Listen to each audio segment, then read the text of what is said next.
invite à poursuivre et nous lisons le psaume 63.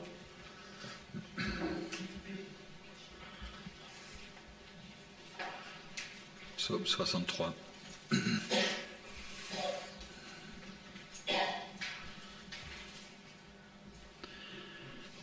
Psaume de David lorsqu'il était dans le désert de Juda. Probablement au moment où il fuyait devant Saül. Donc en danger, non seulement dans le désert, mais aussi en danger de mort, dépouillé de tout. À vue humaine, il devrait être dans un désespoir absolu. Je pense qu'il nous faut beaucoup moins pour être dans le désespoir. C'est pour ça que ce psaume est d'autant plus, je trouve, impressionnant lorsqu'on le lit dans l'Ancien Testament, puisqu'on a là une révélation de Dieu. Bien sûr, David était loin de l'Éternel, il avait le Saint-Esprit, et donc il avait des révélations de l'Esprit déjà dans l'Ancien Testament, même dans l'Ancienne Alliance. Donc au verset 2, « Ô Dieu, tu es mon Dieu, je te cherche. Mon âme a soif de toi, mon corps soupire après toi. Dans une terre aride, desséchée, sans eau. Ainsi, je te contemple dans le sanctuaire pour voir ta puissance et ta gloire. Car ta bienveillance est meilleure que la vie, mes lèvres te glorifieront. Ainsi je te bénirai toute ma vie, j'élèverai mes mains en ton nom. Mon âme sera rassasiée comme de graisse et de moelle, l'acclamation aux lèvres, ma bouche te louera. Lorsque je me souviens de toi sur ma couche, je médite sur toi pendant l'éveil de la nuit, car tu es mon secours, et je crie de joie à l'ombre de tes ailes. Mon âme est attachée à toi, ta droite me soutient. Mais ceux qui cherchent à détruire ma vie iront dans les profondeurs de la terre. Ils seront livrés à l'épée, ils seront la proie des chacals. Et le roi se réjouira en Dieu. Quiconque prête serment par lui s'en félicitera, car la bouche de ceux qui parlent avec fausseté sera fermée. Il est donc dans le désert, et le désert, au lieu de l'inspirer au niveau humain, l'inspire plutôt au niveau intérieur de sa vie, on peut dire intérieure, puisque le désert dans lequel il vit, la soif qu'il a probablement physique, l'amène à exprimer sa soif intérieure, la soif de Dieu. Mon âme a soif de toi, mon corps soupire après toi. Et il a une réponse immédiate, puisqu'il est dit ainsi, ce terme ainsi qui montre la réponse, je te contemple dans le sanctuaire pour voir ta puissance et ta gloire. Il y a d'autres psaumes où nous voyons cette aspiration du psalmiste à rencontrer le Seigneur, à être dans son sanctuaire, dans ses tentes. Mais là, c'est plus qu'une aspiration, plus qu'une espérance qui va arriver, puisque dans les autres psaumes, on voit que le psalmiste a l'espérance certaine qu'il sera dans le sanctuaire de Dieu, qu'il sera dans les parvis de Dieu, mais ici, ce qui m'a frappé, c'est que David n'est pas dans le futur, c'est pas une espérance certaine de ce qui va arriver. Au verset 3, il y est. Ainsi, je te contemple dans le sanctuaire. C'est-à-dire, le Seigneur se révèle à lui et il contemple le Seigneur dans le sanctuaire, au milieu du désert, au milieu de l'adversité la plus grave, au milieu d'un danger mortel pour sa vie, que ce soit physique, parce que le désert est mortel, mais aussi à cause de Saül qui le poursuit. Mais il contemple le Seigneur. Le Seigneur lui accorde cette révélation de pouvoir contempler le Seigneur, d'entrer dans sa présence par la foi. Et nous voyons le fruit dans sa vie. C'est impressionnant. Il est toujours dans le désert, il a toujours les ennemis autour de lui, il a toujours Saül qui veut le tuer. Et il est transporté par la foi dans la présence du Seigneur. Et la première chose qu'il confesse, ainsi je te contemple dans le sanctuaire pour voir ta puissance et ta gloire. Donc il voit la puissance et la gloire du Seigneur. Et au verset 4, il dit « Car ta bienveillance est meilleure que la vie ». Il rencontre l'amour du Seigneur qui le comble. Cet amour du Seigneur qui est meilleur que la vie, puisqu'elle est meilleure que la vie humaine, puisque l'amour du Seigneur, la bienveillance de Dieu, c'est la vie pour toujours. C'est la vie véritable, la vie éternelle, mais c'est aussi la vie de Dieu dans le cœur qui donne vie à un être assoiffé, peut-être aride et dans le désespoir. C'est la rencontre avec le Seigneur, lui communique l'amour du Seigneur qui console et qui donne la vie. Et donc le désert, il y est toujours, l'ennemi, il y est toujours, mais il est dans la vie du Seigneur et confesse cette merveille de la connaissance de l'amour du Seigneur. Et au verset 4, il dit « Mes lèvres te glorifieront, ainsi je te bénirai toute ma vie, j'élèverai mes mains en ton nom ». C'est le fruit, bien sûr, c'est l'action de grâce qui glorifie le Seigneur. Et au verset 6, il est dit « Mon âme sera rassasiée comme de graisse et de moelle ». Ça, c'est le fruit de la connaissance du Seigneur. C'est que notre âme est rassasiée, mais vraiment rassasiée, parce que graisse et de moelle, c'est les aliments les plus riches et les plus de valeur dans l'Ancien Testament. Aujourd'hui, la graisse, on l'évite, mais il y avait dans la nourriture une bonne graisse qui était prisée par le peuple et qui montre la plénitude. Son âme sera rassasiée comme de graisse et de moelle. L'acclamation aux lèvres, ma bouche te louera. Donc on voit le contexte de désespoir et de souffrance et de danger et un état intérieur du psalmiste qui est profondément consolé parce qu'il a pu entrer dans le sanctuaire et contempler le Seigneur dans le sanctuaire. Ensuite, il poursuit en montrant le fruit dans sa vie, on peut dire, de communion avec Dieu. Je me souviens de toi sur ma couche, je médite sur toi pendant les veilles de la nuit, car tu es mon secours, je crie de joie à l'ombre de tes ailes. Donc on voit toute la joie, malgré toujours la souffrance que le Seigneur lui accorde. Et aussi à la fin de ce psaume, un regard de victoire sur les ennemis, ce qui n'était vraiment pas évident dans son cas. La victoire du Seigneur sur l'ennemi. Et cette victoire aussi que le Seigneur nous accorde. Et je crois pour nous c'est un enseignement parce que nous sommes facilement remplis de nos pensées et de nos craintes, de nos combats. Et il est vrai, la réalité de la vie, les dangers que ceux qu'on aime traversent, peut-être que l'Église traverse, que nous traversons nous-mêmes, les combats intérieurs. L'ennemi de nos âmes, qui est le diable, qui est plus dans le Nouveau Testament, c'est pas des êtres humains, même si les humains peuvent être animés par l'action diabolique, mais l'ennemi qui en veut à notre âme, c'est le diable.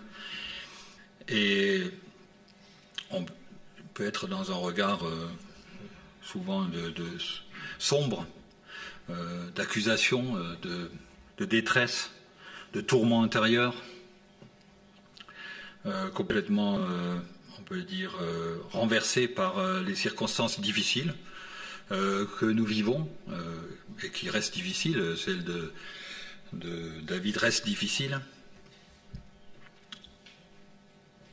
Et ce psaume nous enseigne ce que nous sommes appelés à vivre. C'est la connaissance du Seigneur qui est notre secours et qui communique la vie à notre âme au milieu des combats, des difficultés, et la joie de l'esprit au milieu de nos combats. David l'a expérimenté, on va le lire, le Nouveau Testament nous le promet d'autant plus, puisque ces choses sont réalisées, accomplies entièrement en Jésus-Christ. ces quelques hommes qui ont pu le vivre dans l'Ancien Testament. En Jésus-Christ, nous pouvons le vivre chacun, nous sommes appelés à le vivre chacun, puisque cette œuvre que le Seigneur Jésus a accomplie, qui nous permet d'entrer dans le sanctuaire du Seigneur pour le contempler, c'est l'œuvre de Christ, et on va le lire. Mais il est fondamental que nous soyons renouvelés dans cette œuvre, parce que sinon nous passerons notre vie dans nos pensées, dans nos tourments, et aussi dans nos pensées sombres ou même fausses. Et en lisant ce texte, j'ai pensé quand même à comparer David à Saül, puisque Saül a abandonné le Seigneur parce qu'il lui a désobéi, et Dieu lui a retiré son esprit, il lui a envoyé même un esprit méchant. Et ce qui est frappant lorsqu'on lit les parallèles, c'est que David, qui est poursuivi par Saül, qui a un ennemi qui est Saül et qui veut le détruire, lorsqu'il rencontre Saül, il lui parle avec amour, il l'épargne parce qu'il a pu le tuer par 2 fois dans les mêmes circonstances, et il lui parle avec amour. Et Saül qui a en face de lui David, qui lui veut que du bien, et c'est pas à cause de David que Saül a été rejeté. On voit Saül qui est animé de méchanceté, de paranoïa, et qui veut détruire David. Et quand d'un coup Saül rencontre David et se rend compte de la mort de David, il en est humilié, il s'en repent, mais il recommence ensuite. Et on voit ici la réalité de la pensée humaine, lorsqu'on est livré à soi-même, rempli de notre propre pensée, tout est possible. On peut être rempli de méchanceté, de paranoïa, de jugement, de ténèbres, parce qu'on est livré à soi-même. Et lorsque l'homme de Dieu, ici, peut contempler le Seigneur, eh bien, il est dans la victoire du Seigneur, et il peut même aimer son ennemi. Et c'est pour ça, je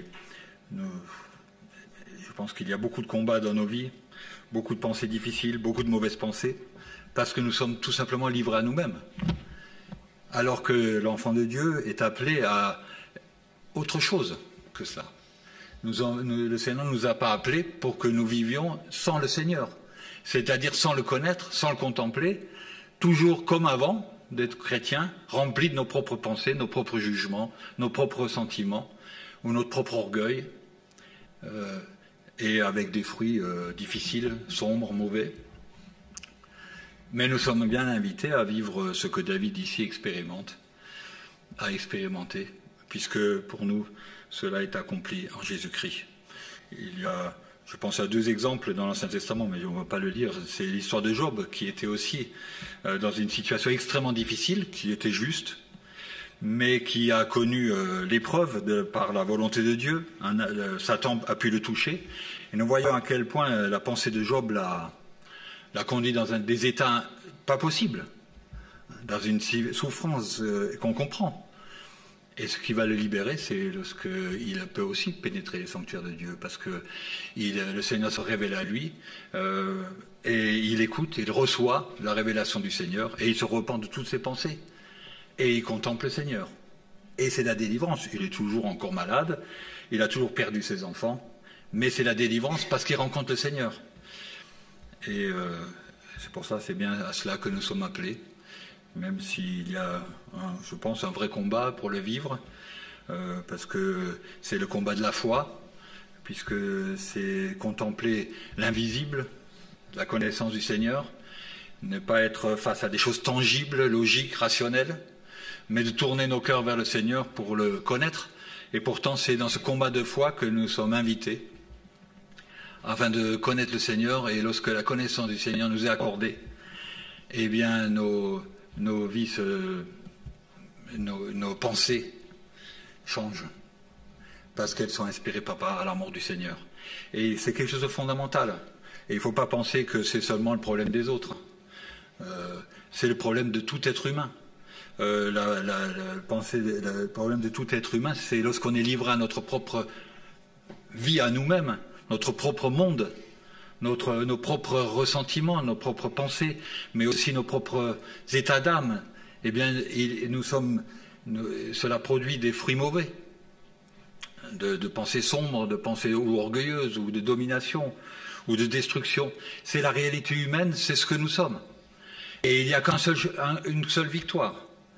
c'est de connaître le Seigneur, d'entrer dans son sanctuaire en Jésus-Christ pour que ce qui éclaire nos cœurs et ce qui remplit et anime nos sentiments et nos pensées, eh bien, ce n'est plus ce que nous sommes naturellement, qui est notre sagesse naturelle, ce qui est nos réactions, nos sentiments charnels qui sont pervertis, perdus, parce que corrompus par la chute et par la méchanceté de l'homme, et par les péchés de nos propres cœurs, mais les péchés aussi de nos familles, qui provoquent dans les consciences, dans les cœurs, beaucoup de douleurs, de plaies, et beaucoup de méchanceté.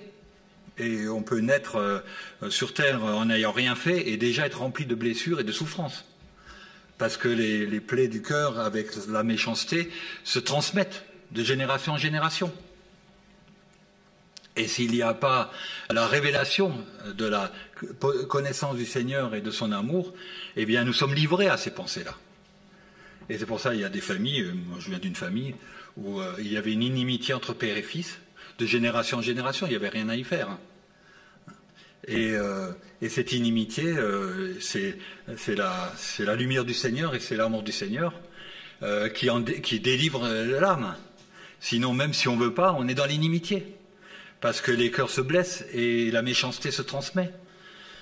Et il faut pour cela la connaissance du Seigneur qui éclaire le cœur et l'œuvre du Seigneur Jésus-Christ qui a franchi du pouvoir du péché, du pouvoir de la violence, du pouvoir de la méchanceté, et aussi l'œuvre du Seigneur qui console la plaie du cœur et qui fait que la consolation du Seigneur conduit dans la paix, dans le pardon et dans la réconciliation.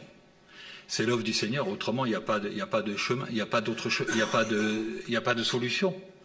Et c'est pour ça qu'il y a des familles qui se déchirent, mais il n'y a rien à y faire. Parce que c'est la méchanceté, c'est la plaie du cœur qui est agissante. Et on ne peut rien y faire. Mais le Seigneur nous a appelés, et c'est vrai qu'il a appelé des hommes et des femmes qui sont perdus, qui sont désespérés, qui sont livrés à la mort. Et celui qui n'a pas reçu le Seigneur, même s'il ne le ressent pas, il est désespéré, il est livré à la mort, parce qu'il est livré à la perdition. Mais le Seigneur Jésus a donné sa vie pour nous, afin que nous en soyons rachetés. Et ce qui est magnifique, c'est que le Seigneur a porté sur lui le poids de nos péchés et aussi le poids de nos malédictions, de nos jugements et de nos douleurs. C'est-à-dire tout ce qui détruit l'être humain, tout ce qui détruit l'amour, tout ce qui détruit les relations si précieuses, les relations familiales, les relations fraternelles, les relations les plus précieuses qui sont détruites à cause du péché. Eh bien, le Seigneur les a portées, il les a vaincus. Et toutes les blessures qui, si elles ne sont pas guéries, produisent de la vengeance et de la méchanceté, c'est le Seigneur Jésus qui a été blessé et qui a été meurtri à notre place. Et c'est ce qui permet d'entrer dans la présence du Seigneur afin d'être secouru, d'être consolé, d'être guéri. C'est pour ça que j'aimerais lire un texte peut-être un peu complexe, mais qui nous présente l'accès au sanctuaire. Et je pense qu'il est fondamental parce qu'on peut vouloir entrer dans la présence du Seigneur et pas y arriver. Parce qu'on peut trouver ce psaume magnifique et dire maintenant, moi je veux entrer dans la présence du Seigneur, je veux connaître le Seigneur, et puis et je prie, je crie et je demande et j'y arrive pas. Parce qu'il y a des obstacles à connaître le Seigneur et à entrer dans sa présence. Et c'est pour cela nous allons lire ces textes qui nous montrent l'œuvre du Seigneur Jésus-Christ qui a tout accompli pour que nous ayons accès dans la présence du Père et afin que son œuvre par son esprit remplisse nos cœurs. Et j'aimerais lire ce texte dans Hébreux 10 au verset 3.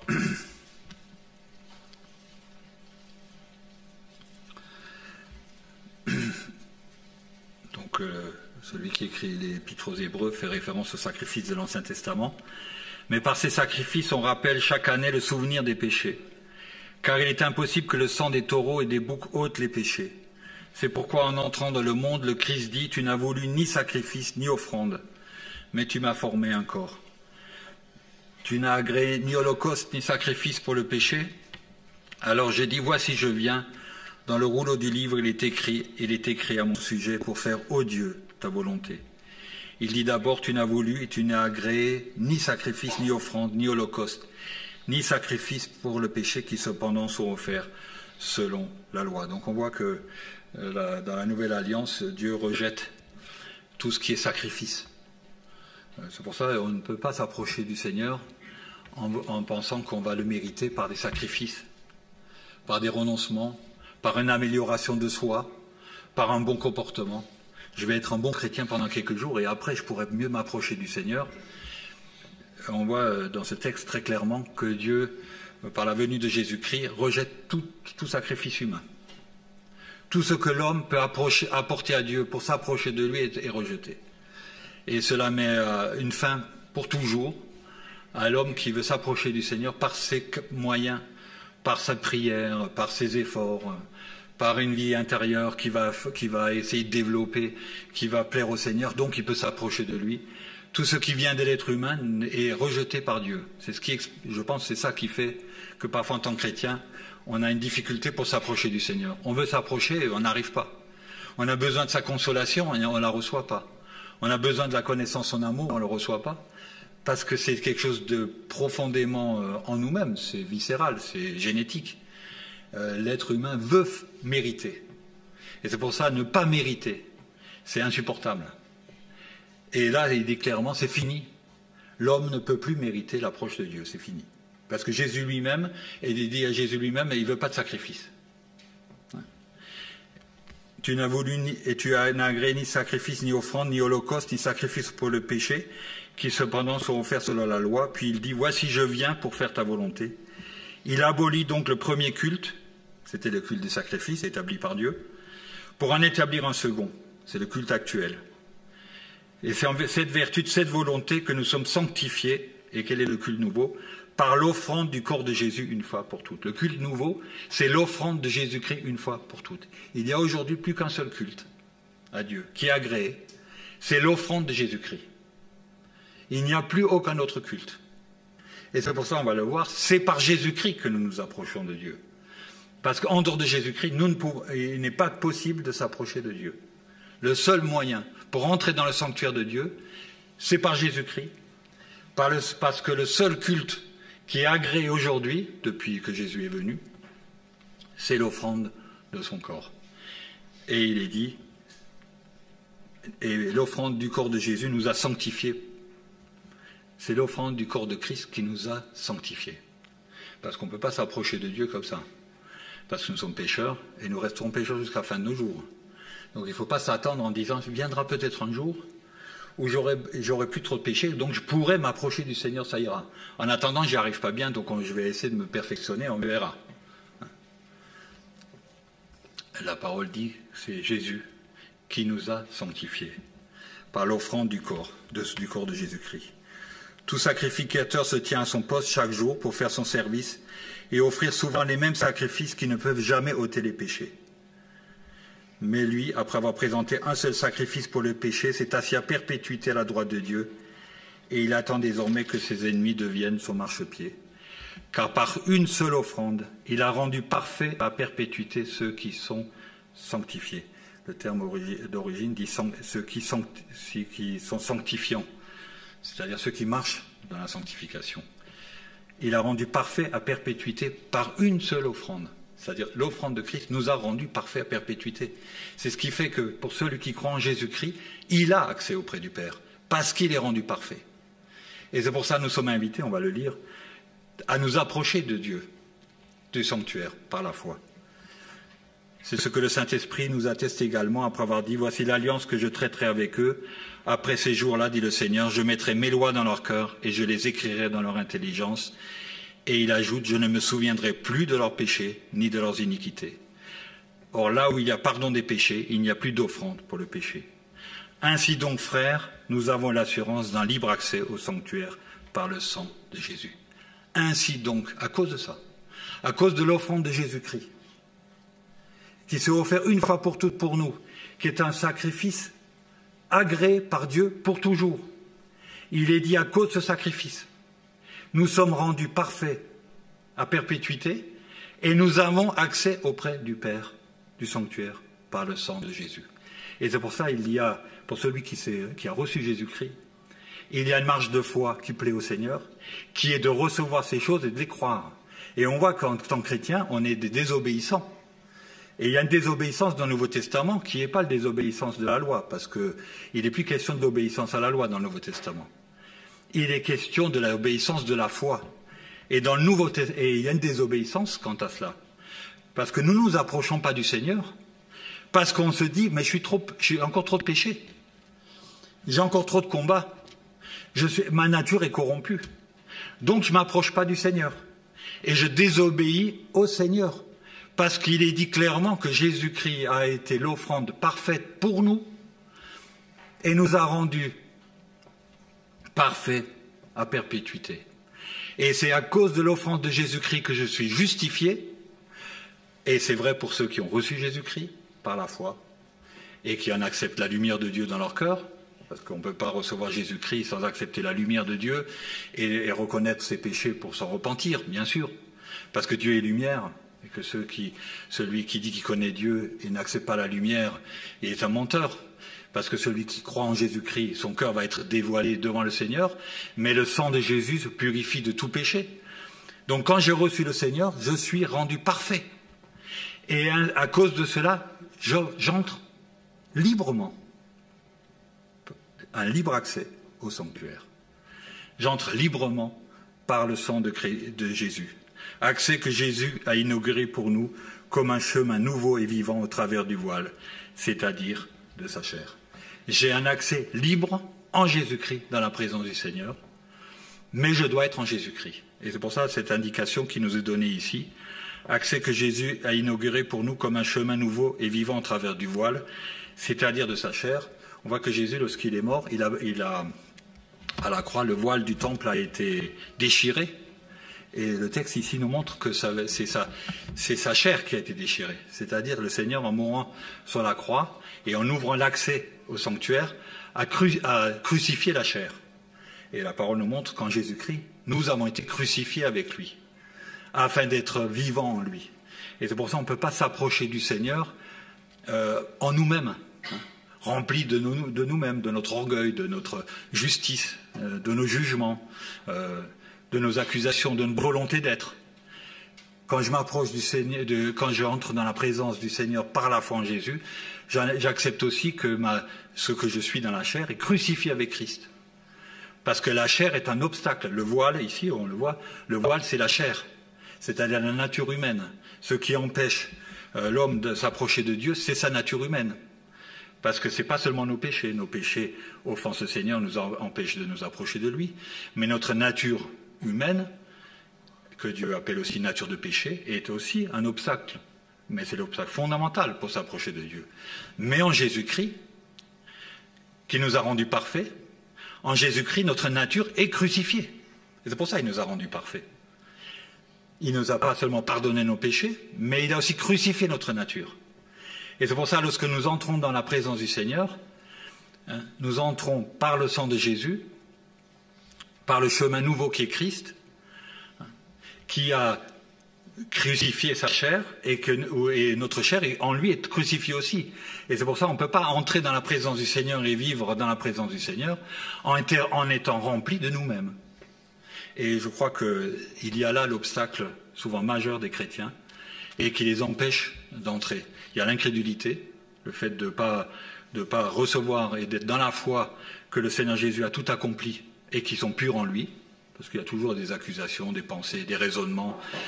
Il y a l'action du diabolique aussi, parce que le diable est l'accusateur des frères, qui est tout le temps en train de nous dire qu'on n'est pas digne, on n'est pas capable, ce qui est vrai. Mais c'est l'acte de foi, la marche par la foi, fait qu'on reçoit par la foi que Christ nous a justifiés et qui nous pardonne nos péchés. Mais il y a l'autre aspect qui est un obstacle pour entrer dans la présence du Seigneur, c'est la force de la chair, c'est l'orgueil de l'homme, c'est sa propre réalisation, tout ce qu'il peut être. Et parfois, en tant que chrétien, on se convertit au Seigneur, mais on ne se convertit pas jusqu'au bout, parce qu'on veut quand même se réaliser encore soi-même. On va encore chercher sa propre valeur. On veut quand même encore se justifier soi-même. On va encore défendre sa propre cause, on va encore défendre sa famille. On va encore se défendre soi-même. Et ces choses-là vont être un obstacle. Parce que en Jésus-Christ, ces choses sont crucifiées. Et pour entrer dans la présence, dans le sanctuaire de Dieu, il faut que j'accepte que ces choses aussi soient crucifiées dans mon cœur. Et c'est pour ça qu'il y a là l'œuvre de la parole, de la lumière, qui va dévoiler nos cœurs. Et elle est nécessaire. Parce que nous ne pouvons pas nous approcher du Seigneur remplis de nous-mêmes. Nous ne pouvons nous approcher du sanctuaire qu'en Christ. Et en Christ, c'est à travers sa chair, c'est-à-dire avec notre chair crucifiée. Et c'est pour cela, et il y a là une grande délivrance. Il y a un tel repos lorsque nous l'acceptons et que la lumière du Seigneur fait son œuvre, parce que nous pouvons enfin, comme David, entrer dans la présence du Seigneur et laisser la paix et la joie de Dieu remplir nos cœurs et nous reposer en lui. Mais pour cela, nous sommes invités à accepter cette œuvre du Seigneur qui a tout accompli, mais cette œuvre du Seigneur n'est pas comme on aimerait. Il y a parfois une pensée chrétienne où on aime bien Jésus-Christ qui est Jésus qui pardonne nos péchés, puis après je suis tranquille, je peux vivre comme je veux. Jésus-Christ pardonne pas seulement nos péchés, Jésus-Christ a crucifié ma chair. Et je ne peux pas entrer dans la présence du Seigneur si je n'accepte pas d'être en Christ. Parce que sinon je vais entrer dans la présence de Dieu avec mes mérites. C'est ou en Christ ou avec mes mérites. Et quand c'est avec mes mérites, c'est rejeté. Puisque Dieu ne reçoit plus les mérites de l'homme, je peux entrer dans la présence du Seigneur qu'en Christ, en étant rempli de en étant dans sa victoire. Et c'est pour ça, pour terminer, j'aimerais quand même lire quelques versets dans 1 Corinthiens, au chapitre 1, verset 28, où il nous est dit « Dieu a choisi les choses viles du monde, celles qu'on méprise, celles qui ne sont pas, pour réduire à rien celles qui sont, afin que nulle chair ne se glorifie devant Dieu. » Donc on voit le choix de Dieu, d'emblée, c'est de nous choisir pour qu'on se glorifie, que nulle chair ne se glorifie devant Dieu. Dans la choix de Dieu, quand le Seigneur choisit des enfants de Dieu, il ne veut pas que l'homme se glorifie en lui-même. Et il est dit ensuite au verset 30, « Or c'est par lui que vous êtes en Christ Jésus, qui de par Dieu a été fait pour nous sagesse et aussi justice, sanctification et rédemption, afin comme il est écrit que celui qui se glorifie dans le Seigneur. » Et c'est ça le fruit, lorsque nous entrons dans la présence du Seigneur, c'est quand nous sommes en Christ. Vous êtes en Christ, qui de par Dieu a été fait pour nous. Sagesse, justice, sanctification, rédemption. C'est lui qui est cela en nous. Et c'est ça le repos, et c'est ça la joie, et c'est ça le cœur qui est rempli et rassasié. Parce que Christ est toutes ces choses en nous. Et c'est pour cela que chacun nous acceptions ce chemin du Seigneur avec foi. Le Seigneur a tout accompli, mais nous acceptons d'être réellement en Christ pour entrer dans sa présence. Et nous avons un accès ouvert dans la présence du Seigneur.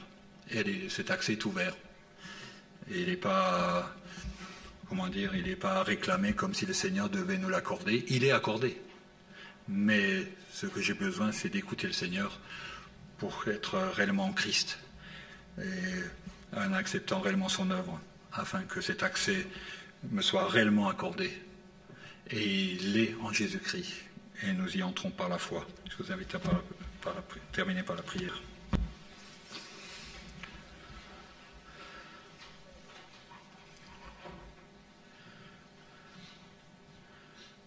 Seigneur, nous te rendons grâce encore pour ton œuvre. Seigneur Jésus, tu as tout accompli pour nous. Tu nous as aimés, tu as donné ta vie pour nous afin que nous soyons réconciliés avec le Père. Nous te rendons grâce parce qu'en toi nous avons accès auprès du Père. Cet accès est ouvert et tu nous appelles, tu nous invites, tu nous dis d'entrer dans ta présence.